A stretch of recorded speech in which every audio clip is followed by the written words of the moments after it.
इस कार्यक्रम के पुण्यार्चक है श्री अशोक पहाड़िया, श्रीमती मंजू पहाड़िया, अनिरुद्ध पहाड़िया, सपना पहाड़िया, आश्विन पहाड़िया, पल्लवी पहाड़िया, आर्जव, अव्यान एवं अनाया पहाड़िया, कोटा। श्री अनिल जैन, श्रीमती अमिता जैन, पुत्र एवं पुत्रवधू शशांक जैन, प्रीति जैन, तरुण जैन, अनुपमा जैन। पुत्री एवं दामाद श्रीमती श्वेता अग्रवाल, श्री आलोक अग्रवाल, नाती नातिन मितुल, मानवी, पौत्री सिमरन जैन, ईशानवी जैन, अहिली जैन, पौत्र संभव जैन, दुर्गापुर, पश्चिम बंगाल।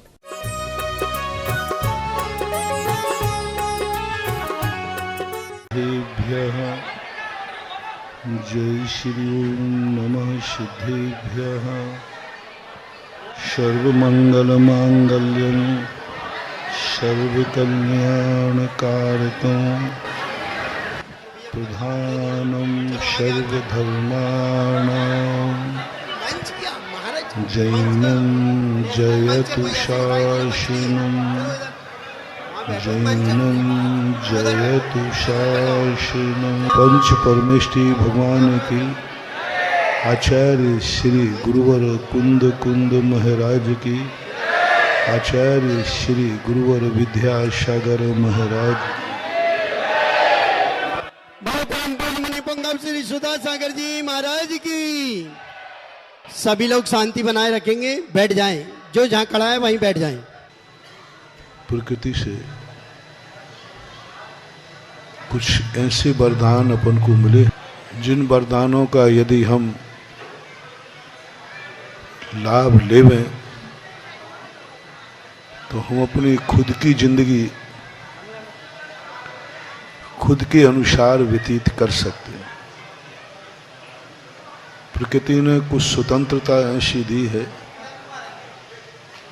कि उस स्वतंत्रता को हम स्वच्छंदता में न बदल पाए, इसलिए कुछ अधिकार उसने अपने पास रखे। जन्म और मृत्यु का अधिकार प्रकृति ने अपने हाथ में रखा कि तुम संसार में जन्म लोगे तो मरना पड़ेगा, और संसार में मरोगे तो जन्म भी लेना पड़ेगा। ये ध्रुव सत्य है। प्रकृति ने इस अधिकार में किंचित मात्र भी हमें छूट नहीं दी। कोई व्यक्ति कहे कि मैं जन्मना चाहता हूं, मरना नहीं चाहता हूं, तो प्रकृति कहती ये तुम्हारे अधिकार क्षेत्र से बाहर है, और मेरा नियम है जिसने जन्म लिया है उसको मरना निश्चित है। मरने वाले व्यक्ति से कहा कि मैं मरना चाहता हूं लेकिन जन्म नहीं लेना चाहता, तो प्रकृति ने कहा ये भी तुम्हारे हाथ में नहीं है। यदि संसार में रहोगे तो जन्मना ही पड़ेगा। हाँ, मरने के बाद यदि जन्मना नहीं चाहते हो तो एक ही रास्ता है, यहाँ से सीधा मोक्ष पधारो। संसार तो जन्म और मृत्यु का एक आंगन है। संसार तो प्रसूत का गृह और मरघट का एक प्रांगण है। जहां कोई जन्म लेता है उसी समय कोई मरता है। इस ध्रुव सत्य को कोई टाल नहीं सकता। तत्वज्ञानी कहते हैं छोड़ो ना इस झगड़े को कि जन्म और मरण जिंदगी की क्या चीज है, इसकी फिक्र ही मत करो। जहां जैसा जन्म होना है होने दो, जब जैसा मरना है मरने दो। बीच की जो जिंदगी है, जीवन है, प्रकृति ने कहा जन्म मेरे हाथ में, मृत्यु हमारे हाथ में, और पूरी जिंदगी तुम्हारे हाथ में। पूरी जिंदगी किसके हाथ में दे दी? तुम्हारी जिंदगी तुम्हारे हाथ। जन्म तुम्हारे हाथ में नहीं दिया। जन्म तो हमने तुम्हारे अतीत के किए हुए कारनामों के अनुसार आपका जन्म लिख दिया। तुम कहाँ जन्मोगे, किसके यहाँ जन्मोगे, तुमने अतीत में क्या किया है, वो सब मेरे पास हिसाब किताब है। तुमने जिंदगी भर अतीत भवों में क्या किया, उसने उसके अनुसार जन्म दे दिया। तुम्हारा जन्म भारत में हुआ, तुमने कभी भावना भाई होगी कि मैं उस देश में जन्मूं, प्रकृति से प्रार्थना की होगी जिस स्थान पर भगवानों का जन्म होता है, जिस स्थानों पर सिद्ध क्षेत्र होते हैं, अतिशय क्षेत्र होते हैं, जिन स्थानों पर हमारे गुरुओं का विहार होता है, गमनागमन होता है। मेरी और कोई मांग नहीं है, हे प्रकृति माँ, मुझे बस ऐसा स्थान दे देना जहाँ मेरे गुरु महाराजों का आना जाना हो, भगवान हो, मंदिर हो, और ऐसा कुंड में मेरा जन्म दे देना जहाँ मुझे भगवान के अभिषेक करने के लिए और गुरुओं को आहार दान देने के लिए किसी से अनुमति न लेना पड़े, जन्म से ही मेरा अधिकार सिद्ध हो।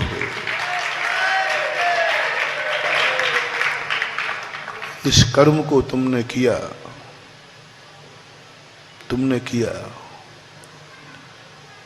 अब मृत्यु के बाद तो मृत्यु जो है वह किसी कर्म की बदौलत नहीं होती, मृत्यु एक नियत सत्य है। मृत्यु के बाद तुम्हें कहाँ जन्मना है, प्रकृति ने मौका दिया तुम्हें जिंदगी भर सोचने का, जिंदगी भर करने का। पूरी जिंदगी दी थी इसी प्रकार कि जन्म तुम्हारा होगा, मृत्यु तुम्हारी होगी, लेकिन मैं जिंदगी भर का मौका देता हूं, तुम कैसे मरना चाहते हो, पहला निर्णय। प्रकृति कहती है, प्रकृति ने क्या कह दिया, मरना तो, सब लोग बोलो, महाराज जी डर लग रहा है कहीं बोल दिया और मर गया तो। नहीं मरोगे, चिंता मत। जब कोरोना जैसी महामारी में नहीं मार पाए कोरोना, तो तुम अब क्या मरोगे। कोरोना तो साक्षात मृत्यु यमराज ही आया था ना। अपन लोग वो भाग्यवान है कि उस यमराज के मुख से में बैठे, जिंदा बैठे, तुम भी बैठे, हम भी बैठे। इससे डरो मत, सबकी मौत तो आना निश्चित है, मौत तो आएगी। कोरोना से बच गए तो क्या हुआ, कुछ और बहाना होगा। मौत तो कोई ना कोई बहाना ढूंढती है। ये ध्रुव सत्य मानना, मृत्यु तो निश्चित है। एक तरीका बहुत बड़ा अधिकार दे रही है प्रकृति। प्रकृति के संदेशे को लेकर मैं तुम्हारे पास आया हूं। प्रकृति ने कहा, जाओ, पाली वाले भली कोरोना में बच गए, लेकिन मरेंगे तो सही। कोई एक दिन पहले मर रहा है, कोई एक दिन बाद मरेगा। जन्म के अंगना अलग अलग हैं, मरण का मरघट एक। जन्मता व्यक्ति अलग आंगन में है, लेकिन मरने के बाद सबका मरघट एक ही होता है। इसलिए मरना तो निश्चित है, इससे तो बेफिक्र हो जाओ। पर एक संदेशा दिया है, कहो तो दे दूं। ये मत सोचना महाराज ऐसा आशीर्वाद दो कि हम पाली वाले मरे ही नहीं। आशीर्वाद देने वाला भी मरेगा तो तुम किस खेत की मूली हो। उसको तो कोई आज तक, पूज्यवर शांति सागर महाराज चले गए, पूज्यवर ज्ञान सागर महाराज, बड़े बड़े कुंद आचार्य जैसे चले गए, तो मैं कितना तो छोटा सा। उसकी चिंता मत करो। जो अधिकार दिया है वो इतना गजब का अधिकार है। जो अधिकार दिया है उसको समझो। उन्होंने कहा, जाओ तुम अपने भक्तों से कहो, मरना तो है, लेकिन कैसे मरना चाहते हैं, कैसे मरना चाहते, क्या करते हुए मरना चाहते हैं। पापी बन के मरना चाहते हैं या पुण्यात्मा बन के। शराब पी के मरना चाहते हैं कि भगवान का अभिषेक करते हुए मरना चाहते हैं। इनसे पूछो मरना कैसे चाहते हैं। एक्सीडेंट में मरना चाहते हैं, बारात में जाते समय, या सम्मेद शिखर की वंदना में मरना है। निर्णय करो कैसे मरना है। भावना भाव कि हे भगवान, मरना जब सत्य ही है तो क्यों ना मेरी उस समय मौत आए जिस समय मैं भगवान का अभिषेक कर रहा हूं। क्यों ना उस समय मौत आए मेरी जिस समय गुरु महाराज मेरे सामने प्रवचन कर रहे हों। गुरु मूले यति निचिते चैत सिद्धांत वाद सदघोषे मम भवतु जन्म जन्म मरणे शमन वितम मरणम। पूज्यपाद स्वामी कहते हैं, हे प्रकृति, हे प्रभु, जब मरना ही निश्चित है तो लो मैं कहाँ मरना चाहता हूँ। गुरु मूले यति निश्चिते, मेरे गुरु महाराज मेरे सामने हों और महाराज मैं कहाँ हूँ, मंदिर में हूँ, स्थान मेरा मंदिर हो, गुरु सामने हो, और जिस समय गुरु महाराज हमें सिद्धांत का प्रवचन दे रहे हो पर उस सुनते सुनते मेरे प्राण निकल जाएं। क्या पूज्यपाद स्वामी ने कितनी बड़ी मांग कर ली। बस मेरा मरण ऐसा हो। ये मरण, प्रकृति कहती है इतनी सी मांग तो मैं पूरी कर दूंगा, घर में नहीं मार करके मंदिर में, शराब की बोतल हाथ में न लेकर अभिषेक का, इतना तो हो जाए। पर इसके लिए हमारे लिए कैसे करें, इसके लिए ही हम आप लोगों को जीवन भर का नियम देते हैं कि अभिषेक का नियम जिंदगी भर का ले लो। मैं इसलिए नहीं देता हूं अभिषेक का नियम कि तुम मरोगे नहीं, मैं इसलिए देता हूं मरोगे तो अभिषेक करने के बाद ही मरोगे। एक बार एक व्यक्ति ने कहा, बोले महाराज जी मैं बहुत सीरियस हूं, बताओ मैं कैसे बच सकता हूं। सुना है कि आप शांति धारा कराते हो, शांति धारा कराने से बहुत सारे लोगों के प्राण बच गए, मैं भी बच जाऊंगा। मैंने कहा मेरे से मत कराना, मेरे से कराओगे तो नहीं बच पाओगे। बोले महाराज हमने सुना तो उल्टा है। मैंने कहा नहीं, मैं तो ये भावना भाता हूं कि प्रभु शांति धारा से मैं अपने भक्त को बचा पाऊं या ना बचा पाऊं, मेरा हर भक्त शांति धारा करके मरे।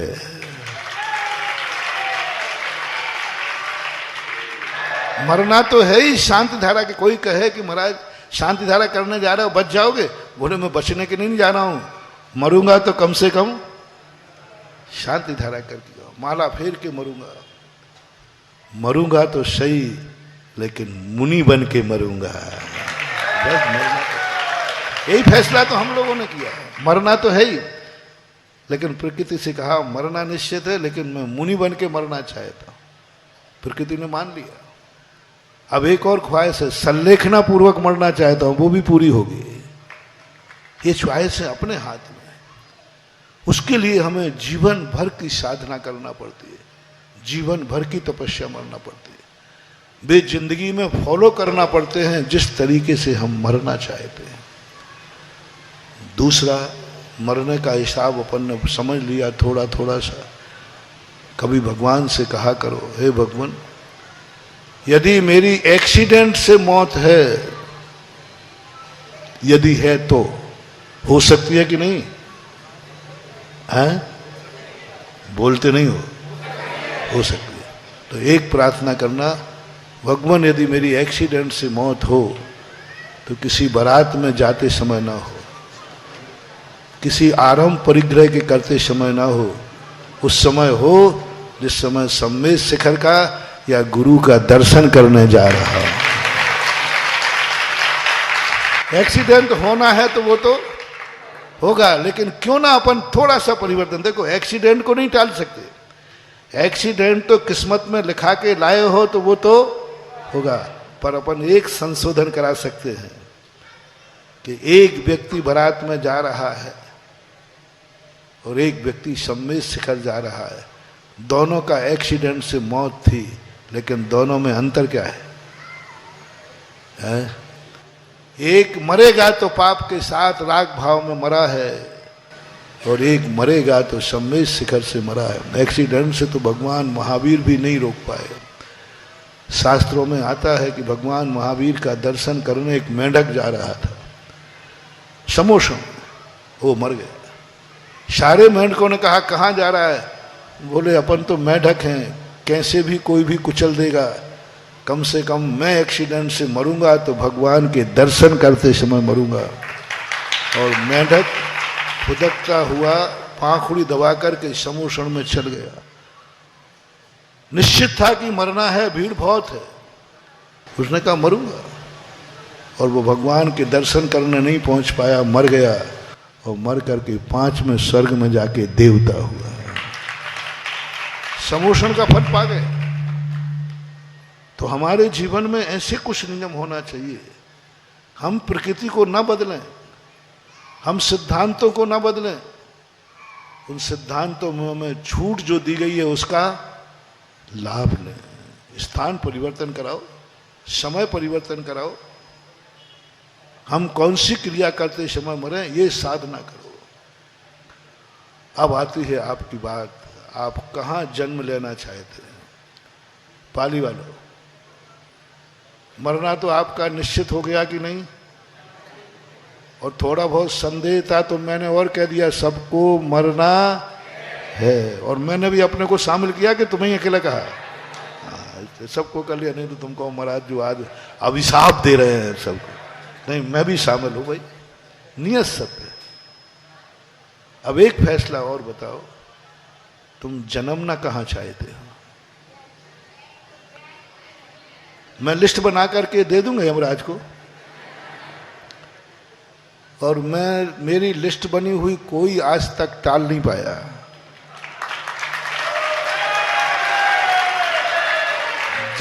जिसकी जिंदगी की फाइल पर गुरु की सिफारिश हो, वो फाइल मंजूर होती ही होती है।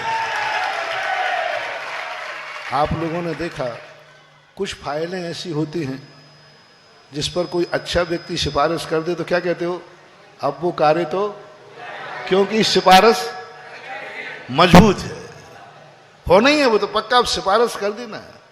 ऐसा ही धर्म शास्त्रों में है, जिसकी जिंदगी की फाइल पर गुरु ने सिफारिश कर दी, वह फाइल मंजूर होना ही होना है। कोई नहीं टाल सकता, कोई नहीं टाल सकता। अब मैं आप सबकी फाइलें लेना चाहता हूं। कहां जन्मना चाहते हो? किसके यहां जन्मना चाहते हो? किस क्षेत्र में जन्मना चाहते हो? किस कुल में जन्मना चाहते हो? किस बाप के यहां जन्मना चाहते हो? कैसा हो तुम्हारा भविष्य का स्थान? कैसा हो भविष्य का तुम्हारा परिवार? कैसा हो भविष्य के तुम्हारे मम्मी पापा? कैसा हो तुम्हारा वो देश? कैसा हो वो सुनहरा संसार? कैसा हो? कोई कल्पना की आज तक? विचार किया? दुनिया के घोरक धंधों में यही भूल गए कि तुम्हारा भविष्य का संसार क्या है। भावी कल्पनाएं हर व्यक्ति करता है। एक बालक पढ़ता है तो भविष्य की कल्पनाएं करता है, मैं ऑफिसर बनूंगा, मैं ये बनूंगा, मैं ये बनूंगा। उसके अनुसार वो पढ़ाई करता है। बोले भाई तुम इतना क्यों पढ़ रहे हो? बोले मुझे आईएएस ऑफिसर बनना है। अब जब जिसकी जिंदगी में आईएएस ऑफिसर बनने का ख्वाब आ गया, वो अपनी दिनचर्या क्या करेगा? खेलने कूदने में कि पढ़ने में? वो कहता मुझे पढ़ना है, आईएएस ऑफिसर बनना है, मुझे कलेक्टर बनना है, मुझे पीएससी एग्जाम फाइट करना है। क्योंकि उसका ख्वाब है, उसका सुनहरा संसार है, मैं एक बहुत बड़ा ऑफिसर बनूंगा।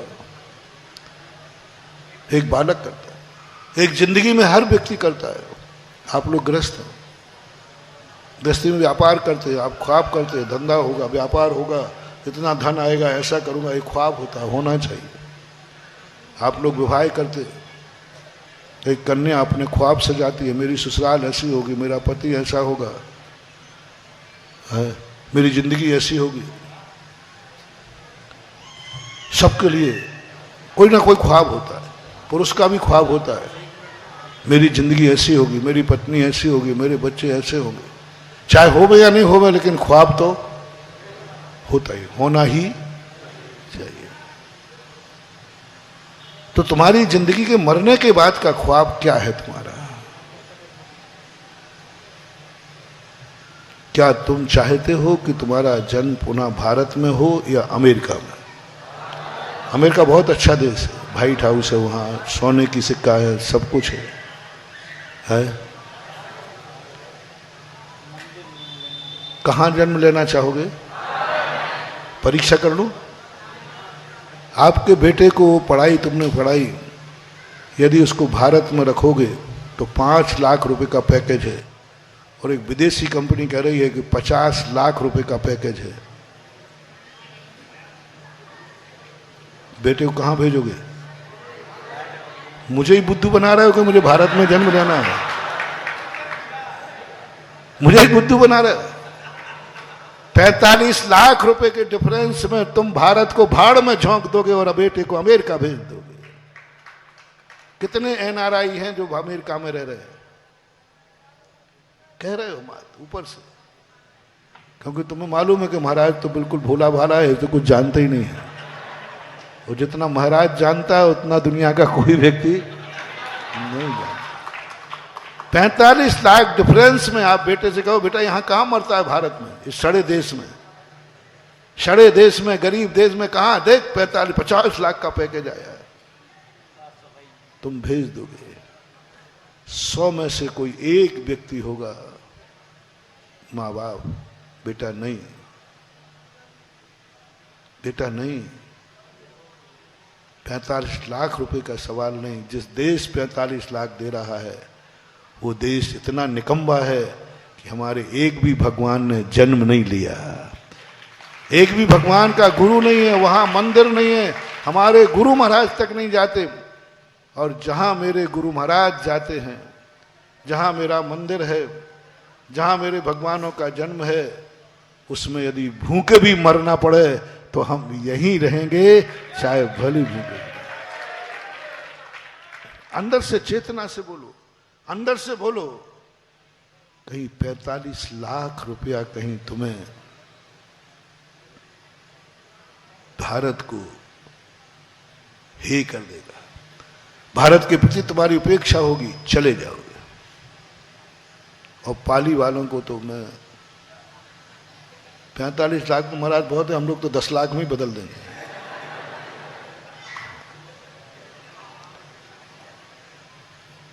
अच्छा ये बताओ पाली कैसा स्थान है? मैं बहुत दिन के बाद आया हूं, एक बार आया था बहुत पहले। पाली कैसा स्थान है? अच्छा है कि बुरा? थोड़ा जोर से बोलना। बहुत अच्छा है ना? 2 मिनट में अभी थोड़ा सा मैं सुनाऊंगा। भाई तू यहाँ क्या पढ़ रहा है? जाकर के ललितपुर में धंधा कर, तुझे बहुत फायदा होगा। वो आज शाम को मेरे साथ चला जाएगा। पाली अच्छा है तो पाली में इसलिए पढ़े हो कि अभी तुम्हारी किस्मत साथ नहीं दे रही।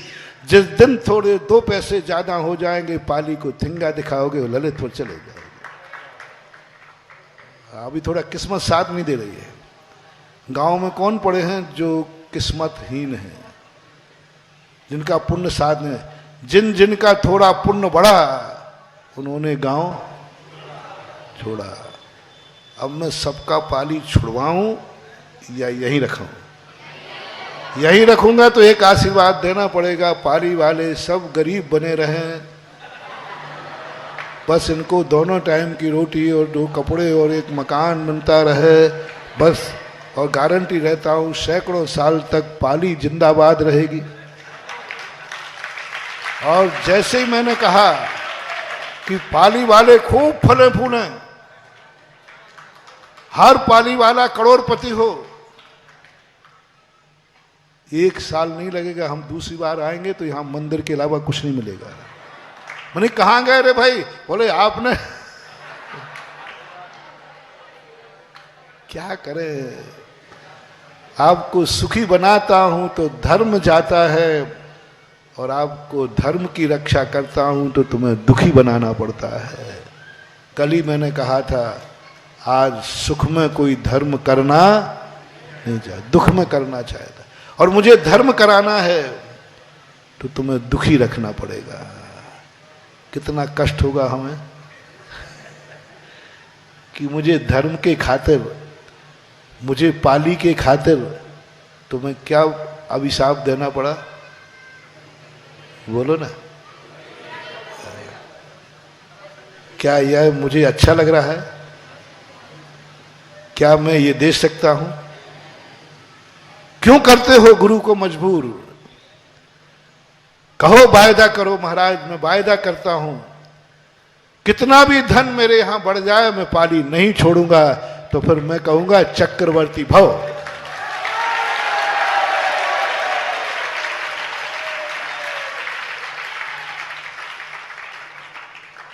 क्योंकि मुझे तो मंदिर से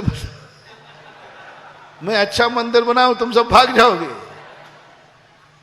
तो या तो घोषणा कर दो पाली बहुत बुरा स्थान है, और अच्छा है तो भविष्य का निर्णय करो, अगला जन्म यदि मेरा हो तो पाली में हो, ऐसा बोलो। और उसी का जन्म पाली में होगा जिसके पास कितना ही धन बढ़ जाए, लेकिन वो कहेगा जहां हमारे बाप दादे रहते थे, जहां मेरा जन्म हुआ वहीं मरूंगा, मैं यहीं रहूंगा। तुम्हारी समर्थ है कि तुम जबलपुर जा सकते, ललितपुर जा सकते हो, तुम्हारी समर्थ है। नहीं जाऊंगा, मैं नहीं जाऊंगा, मेरी किस्मत ने मुझे जन्म पाली में दिया है। जो समर्थ होकर के अपना स्थान नहीं छोड़ता, अगला भव कर्म उसको वही स्थान देता है। ये सिद्धांत है। तो यदि अच्छा हो तो ठीक, नहीं तो फिर ठीक है, ऐसा भाव हो। दूसरा बताओ कि तुम चाहते हो कि तुम्हारा अगला जन्म ऐसे परिवार के हो जिसके खुद का मकान ना हो, जो फुटपाथ पे रहता हो। कैसे घर में जन्मना चाहते हो? तुम्हारा बाप, मैं पूरा हिसाब किताब बताऊंगा, चिंता मत करना, समय तो कम है। कि पिता के पास खुद का मकान ना हो, किराए का हो, अथवा वो भी ना हो, फुटपाथ हो। पाली में जन्म दे दूंगा, लेकिन ऐसे कुल में जन्मना चाहते हो? बोलो नहीं। हर भक्त को मैं चाहता हूं कि हमारा भक्त उस पिता के यहां जन्मे जिस पिता का स्वयं का खुद का मकान हो। स्वयं के पिता के मकान में जन्मे, किराएदार के बाप के यहां नहीं, फुटपाथ वाले के नहीं। जिसका खुद का घर का मकान हो, मकान ही नहीं हो बंगला हो, बंगला ही नहीं हवेली हो, हवेली ही नहीं महल हो। क्या मंजूर है, फुटपाथ या महल?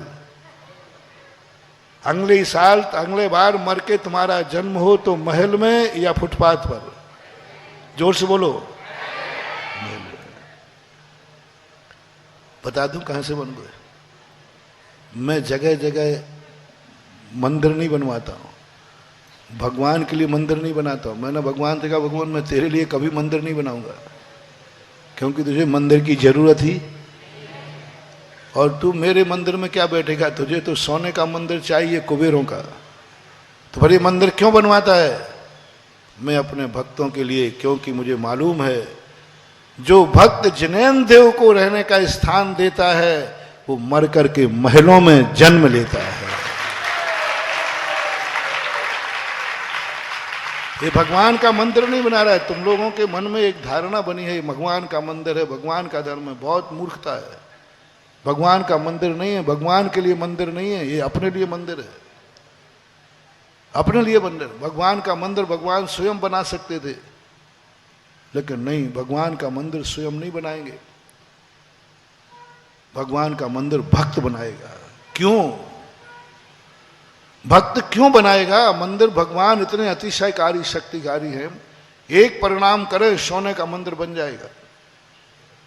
किमिक्षिक शक्तियां होती उनके पास, लेकिन प्रकृति ने कहा भगवान आप अपना मंदिर नहीं बनाओगे, आप खुद का मंदिर खुद नहीं बनाओगे। जिस नगर में खुद का मंदिर भगवान खुद बनाते हैं वह भक्तों की नगरी, वह देश विनाश को प्राप्त हो जाता है।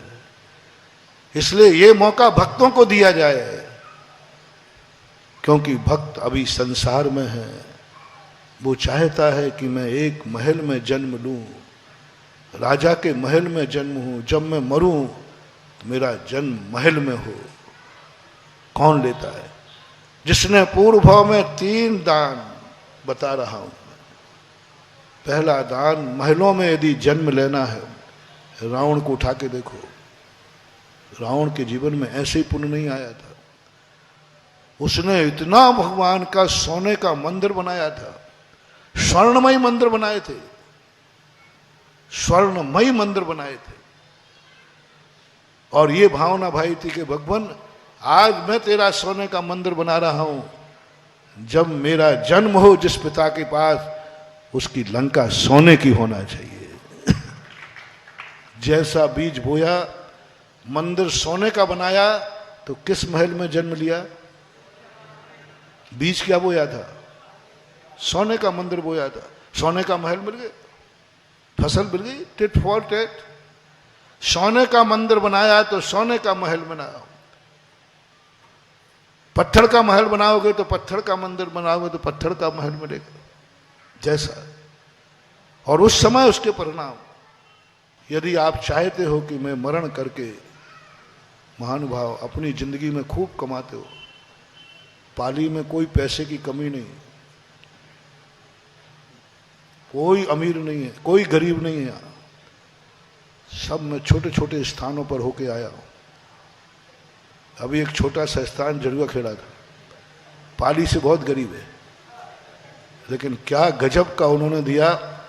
मैं देख के दंग रह गया कि हमारे गांव आज भी इतने पुण्यात्मा हैं कि आगे वह चक्रवर्तियों के यहां पैदा होंगे।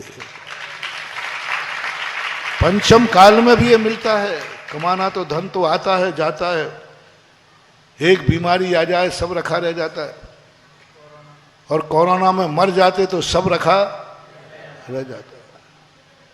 लेकिन जिसके मन में ये भाव आ जाए कि मैं मरने के पहले एक जिनेन देव का मंदिर बना के मरूंगा, जिनेन देव, हर व्यक्ति को संकल्प करना है, गरीब अमीर को सबको करना है। हे भगवान, मेरी कोई तमन्ना नहीं है, मेरी जिंदगी में जीते जी मरने के पहले मैं कहीं भी एक मंदिर बना के मरूं, ये भावना है। इसलिए मैं ये सब मेहनत कर रहा हूं, व्यापार कर रहा हूं, धंधा कर रहा हूं। संकल्प कर लेना। नहीं भी बना पाओगे तो भी तुम्हारी भावना गारंटेड कह रहा हूं, इस भाव में यदि तुम ये भावना लेके मर भी गए तो अगले भाव में ऐसे माँ बाप के यहां पैदा होगे कि तुम्हारे जन्म पर ही माँ बाप कहेगा कि इसके जन्म पर मैं जिनेन देव का मंदिर बनाता। भावना कभी निष्फल होती ही, थोड़ी देर हो सकती, एक भाव लग सकता है, लेकिन होगी नहीं भावना। भाव कमाना तो बहुत होता है, लेकिन जिनेन देव। और यदि तुम कहीं महाराज महल नहीं सही हवेली मिल जाए, तो हवेली में जन्म जाए, तो मरने के पहले एक संतशाला जरूर बनाना, जिसमें साधु आकर एक सामायिक कर ले वे। बस कमरा तुम्हारा द्वारा बनाया हो और साधु ने वहां एक दिन व्यतीत कर दिया हो, एक सामायिक कर लियो। संतों को, गुरु को आवास देना ये हवेली का कारण बनता है। वहां फिर हवेली रहने दो, आप एक बंगला में जन्म दिला दो, बंगला फ्लैट में, तो कहीं भी दुनिया में जाकर एक धर्मशाला का कमरा जरूर बना के मरना, जरूर बना के मरना। उस पिता के जन्म होगा जिसके पास खुद का फ्लैट होगा। यदि महाराज जी फ्लैट नहीं सही, खुद का मकान हो, छोटा सा हो बड़ा हो, तो जरूर तुम मरने के पहले ये गाय को गौशाला का सेट बना के मरना, गाय का आवाज। तो कम से कम इसके आगे कोई हिसाब नहीं मेरे पास। जिनेन देव का मंदिर बनाना चाहते, ये सब भविष्य के आवास दान है। जो जिंदगी भर जिस भूमि पर कमाते हैं और कभी इन आवास दानों में अपना दान नहीं देते, वे मरकर जन्मेंगे तो सही, लेकिन उसके यहां जन्मेंगे जिसकी बाप की जिंदगी फुटपाथ पे गुजरती है। गरीब भिखारी के यहां जन्म लेंगे, क्योंकि जिंदगी भर कमाया तो है, लेकिन आज तक जिस जिनेंद्र की कृपा से, जिस जिनेंद्र की महिमा से पाली वालों ने पूरी जिंदगी, पाली कब से है, पाली कब से है, मंदिर की मूर्ति से लगा लेंगे अंदाज में कब से, 200-400 साल पुराना तो है ना, 200-400 साल पुराना है। अभी तक पाली वालों ने कमाई ही कमाई की है, इस भूमि से कमाया ही कमाया है। और यहां लोगों लेने वालों ने कोई छोटा मोटा नहीं कमाया, अच्छा तगड़ा कमाया है। आप हाँ बोल दो, नहीं तो फिर नरेंद्र मोदी को मैं फोन लगवाऊंगा, वो बता देगा इन लोगों ने क्या कमाया है। काय को उसको बुलाते हो, गुरु के सामने कबूल लो ना। गुरु के सामने कबूल करने में कोई छापा, कोई कानून की धारा, और नरेंद्र मोदी आ गया तो वो 17 नाटक करेगा, हिसाब पूछेगा, बता कहां से लाया है, और फिर पेनाल्टी अलग लगाएगा और सब ले जाएगा, रसीद भी। इसलिए ज्ञानी बनिया कहता है, महाराज मत बुलाओ उसको, आप ही मेरे नरेंद्र मोदी क्या, मेरे ही जगत के सरकार हैं। जो राजनीति को सरकार कुछ नहीं, हमारे गुरु ही सरकार हैं, हमारे भगवान ही सरकार हैं। इनके सामने क्या छुपाना प्रभु, ठीक है आज तक कमाया ही कमाया है। इस बार पाली में आया हूं वही बात कहने कि आज दिल खोल के कहो कि पाली का मंदिर बनेगा। हमने आज तक जो कमाया है, आज पाली वालों को एक वरदान या अभिशाप दो लेना चाहो ले लेना। कोरोना में कितने लोग मर गए हैं, जल्दी बोलो। बहुत। तुम लोग क्यों नहीं मरे, पाली के लोग क्यों नहीं मरे, मुझे समझ में नहीं आ रहा है। सुनो सुनो सुनो, गर्व से कहो, महाराज कैसे मर जाता, मुझे पाली का मंदिर बनाना था। जिए मर सकते थे कि नहीं, पहले बताओ भैया। कोई भी मर गए, अच्छे अच्छे मर गए, लेकिन मैं कैसे मर जाता, मैं तो पुण्यात्मा था, मेरे सामने पाली की मैं महाराज आपको आना था और आपका दर्शन करना था, और आपके आशीर्वाद से मंदिर बनूंगा तो मंदिर बना के मरूंगा, ऐसे कैसे मर जाऊंगा। आज तक जैसे तुम कभी शादी विवाह करते हो, मकान बनाते हो, तो 2 पैसा ज्यादा लगता है तो आप लोग क्या कहते हैं, लगने दो, इसी के लिए तो कमाया था। बोलते हो ना, बोल भाई, क्या बोलते हो, लगने दो, इसी के लिए तो कमाया था। आज पाली वालों से कहना चाहता हूं, हम कहेंगे भैया मंदिर थोड़ा महंगा बनेगा क्योंकि थोड़ा महंगा साधु हूं मैं। अभी तक तुम्हारे सस्ते साधु आए, तुमने मुझे नंबर डायल करके बहुत बड़ी गलती कर ली।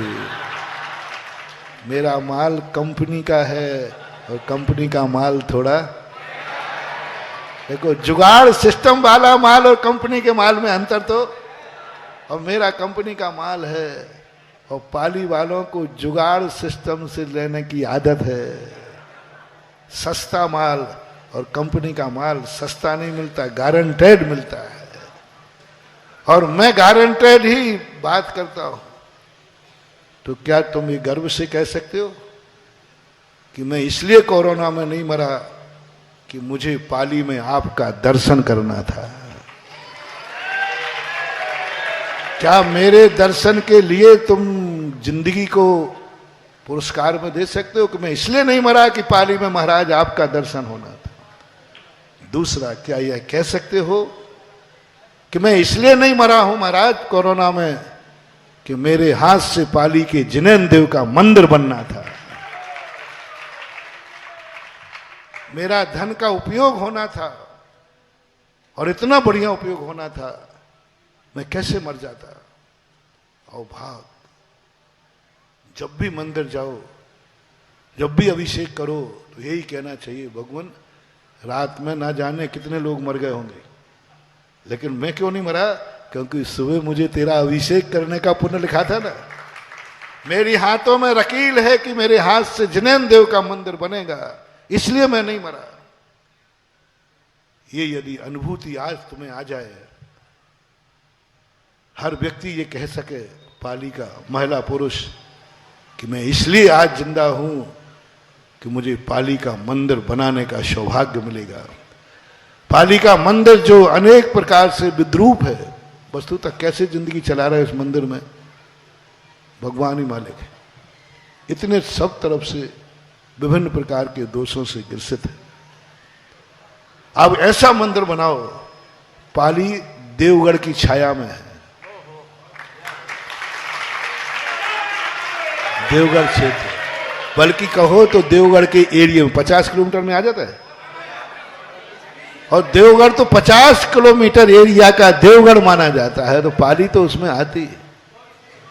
अब एक बताएं, मैं आगे कुछ बात करूं, पहले तो बताओ पाली वाले, मैं जब भी तुम्हारे कार्यों में हाथ डालूंगा तभी हाथ दूंगा जब तुम मेरे लिए ऐसे सौंप दोगे जैसे कि ऑपरेशन थिएटर में मरीज जाता ना, तो क्या लिखते हो,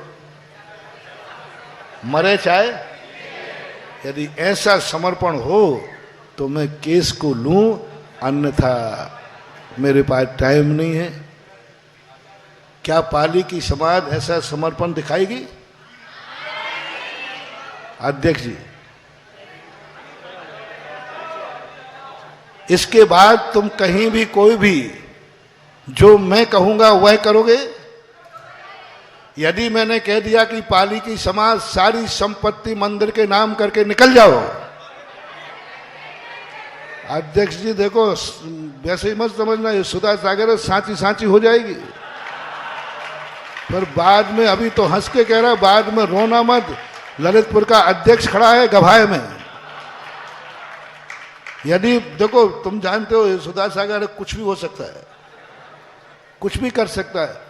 और मैंने सही कह दिया कि सब लोग अपनी संपत्ति यहां लिखो और पधारो। तुम सब बिहार करोगे, मैं यहीं रहूंगा।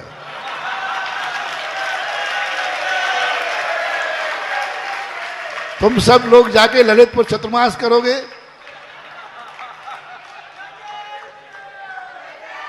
बोलो, यदि ये हंसी हंसी सांची हो गई तो बोलो, जल्दी बोलो, एक मिनट। यदि ये हंसी हंसी सांची हो गई और सही में लिखा पड़ी हो गई तो पाली वालों हाथ उठाओ। अब बताता हूं बेटा, स्टाम्प में लेके रखता हूं स्टाम्प, चिंता मत करना। तो सबसे बड़ा ये समर्पण की भाषा। इसके बाद तुम, मेरा सिद्धांत है, एक डॉक्टर की दवाई खा के मरो, एक डॉक्टर की दवाई खा के कम से कम जीवन बीमा तो मिल जाएगा। और अनेक डॉक्टरों की खाई तो। इसलिए आज के बाद तुम जो मैं कहूं उसमें कोई परिवर्तन नहीं होगा। मंदिर में एक कील भी लगेगी तो मेरे बिना पूछे, यदि मैं ऊपर भी चला जाऊंगा तो वहां से भी संदेशा भेज दूंगा, चिंता नहीं करना।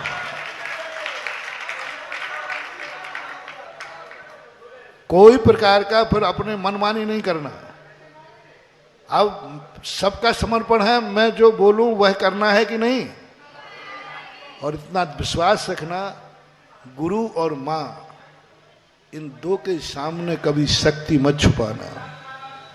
इन दो के सामने जो गरीब बनता है वो 10 भवों तक उसे गरीबी का मुख देखना पड़ता है। देव साथ गुरु के सामने कभी शक्ति मत छुपाना, कभी नहीं छुपाना। और गरीब नहीं बनना, नहीं तो 10 भवों तक, क्योंकि ये वो शुभ शकुन है। इसके सामने जो गरीब बना वो गरीब ही बना रहेगा, और जो अमीर बना वो अमीर भी बना रहेगा। जैनियों को लक्ष्मी पुत्र कहने का क्या रहस्य देखो कितना है। सारे दुनिया के लोग भगवान के पास जाते हैं लेकर के, कहते भगवान हमने सब आपको दे दिया, अब मेरे पास कुछ नहीं, तो उठा के ले कहते प्रसाद। कोई लोग तो जाए, जैनी कहता है भगवान से, भगवान कहते क्यों, कुछ चाहिए इसलिए आ गया यहां पर। बोले भगवान भिखारी नहीं हूं, नहीं मेरे पास तो वही आते हैं जिनको कुछ चाहिए। तो जैनी करो, भगवान भिखारी नहीं हूं, आपका भक्त हूं। अभी तो मेरे पास इतना है भगवान कि तेरे लिए भी अर्घ लाया हूं। तेरे लिए भी लेके आया, उससे अंदाज लगा लो कि मेरे पास अभी कितना है। बस यही अंगूठी का अर्घ ही जैनियों को लक्ष्मी पुत्र बनाता है। इसलिए कभी भगवान के सामने, गुरु के सामने, मंदिर के लिए कभी गरीब मत बनना। जो शक्ति है, शक्ति छुपाओगे सांप काटेगा, और शक्ति छुपाओगे तो कौन काटेगा? सांप। क्योंकि शक्ति काटा सोता चुपचाप, महाराज हमारे पास कुछ नहीं है। और जो शक्ति नहीं छुपाएगा वो बौनी है। हमने ऐसे गरीब को देखा आचार्य सिंह के पास, कुछ भी नहीं था, संक्षेप में कई बार सुना भी चुका। तब आचार्य सिंह ने उससे कहा, हम लोग सब बैठे थे, कुछ भी नहीं था उसके पास। तो हमने सोचा आचार्य सिंह कोई लक्ष्मी मंत्र देंगे, पीछे लगाएंगे। आचार्य सिंह धीरे से कहा, ऐसा करना, सब ठीक हो जाएगा, थोड़ा थोड़ा दान देना सीखो, दान दो। अरे मैंने कही वैसे ही भूख मर रहा है, क्या दान देगा?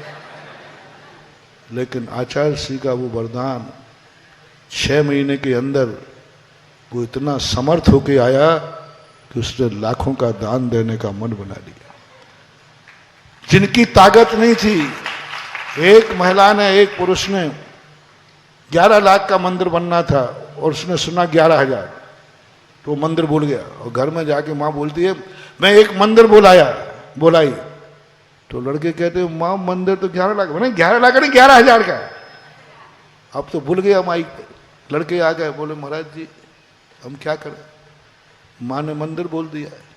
मैंने कोई बात नहीं, वापस ले लो। एक बेटा कहता है, माँ के मुंह से निकला हुआ वापस तो नहीं होगा। लेकिन उसकी हालत 11,000 से ज़्यादा की नहीं थी। बच्चों ने कहा मैं मजदूरी करूंगा, भीख मांगूंगा, लेकिन माँ की आवाज़ को वापस। आज वो आदमी, मेरे सामने की घटना है, आज वो आदमी 10 करोड़ का मंदिर बना रहे हैं, वही बेटे मेरे आशीर्वाद। 11,000 की जितनी हिम्मत नहीं, पाषाण का पूरा मंदिर बना रहे, आज वो समर्थ है। ये दान भगवान को नहीं दे रहे, भगवान तो खेत है, ये अमीर बनने की खेती है। दान क्या है? बीज है। किसका? अमीर बनने का बीज है। दान के बिना आज तक कोई अमीर बना नहीं, बन नहीं रहा और बनेगा भी नहीं। बीज के बिना कभी फसल आती नहीं है। इसलिए अब मैं आ गया हूं, मेरे से छोटा मोटा घटिया काम होता नहीं, मैं करूं क्या? पाली में आया हूं तो अब तो यहाँ मंदिर, आरसीसी का मंदिर तो नहीं बनेगा। उसके बनाने के लिए तो बहुत महाराज हैं, उनसे बनवा लेना। मेरा दिमाग खराब मत करो, मेरी कंपनी को छोटा माल मिलता नहीं। आरसीसी के मंदिर की उम्र क्या? 100 साल खत्म, फिर ज्यों के त्यों। देवगढ़ की छाया में रहते हो तो पाली का मंदिर भी पाषाण का बनना चाहिए। और पाषाण का मंदिर ऐसा बने जिस मंदिर में ऐसी हो। हाँ बोलो, अभी भी खुसर फुसर हो रही कुछ क्या? और चारों तरफ मंदिर बनाने के लिए थोड़ी बहुत जिनकी जमीन प्लाट आवे, वे देने में पीछे मत हटना। भगवान को दे रहे हो, जगत पिता को दान दे रहे हो। आजू बाजू थोड़ी बहुत किसी का प्लाट आ जाए, मकान आ जाए, थोड़ी बहुत जगह आ जाए, अरे भगवान को तुम 10 फुट जगह दोगे, भगवान तुम्हें सारे जगत की जन्नत दे देगा। भगवान के लिए, अरे भगवान के मंदिर के लिए तो हमें मकान खाली करके सड़क पे भी आना पड़े तो हम सड़क पे आ जाएंगे, क्योंकि मेरी जमीन पर जिनेन्द्र देव का मंदिर का भाग होगा। तो आजू बाजू वाले भी सोच लो।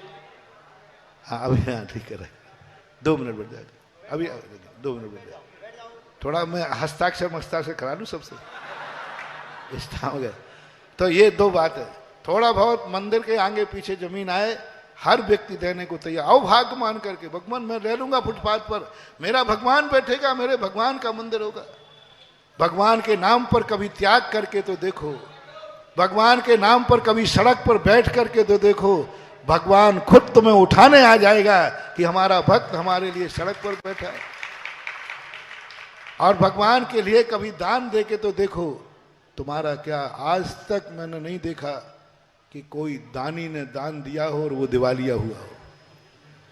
पापों में तो बहुत हुए, धंधे घाटे में पड़ गए, बीमारी आ गई, डाकू लूट ले गए, दुनिया भर का बेटा वेश्नी निकल गया, उसमें तो बर्बाद होते दुनिया को देखा है।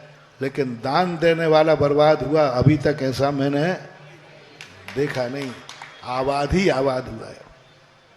तो इसलिए आप लोग, मेरा मन है कि यहाँ का मंदिर पाषाण का बने।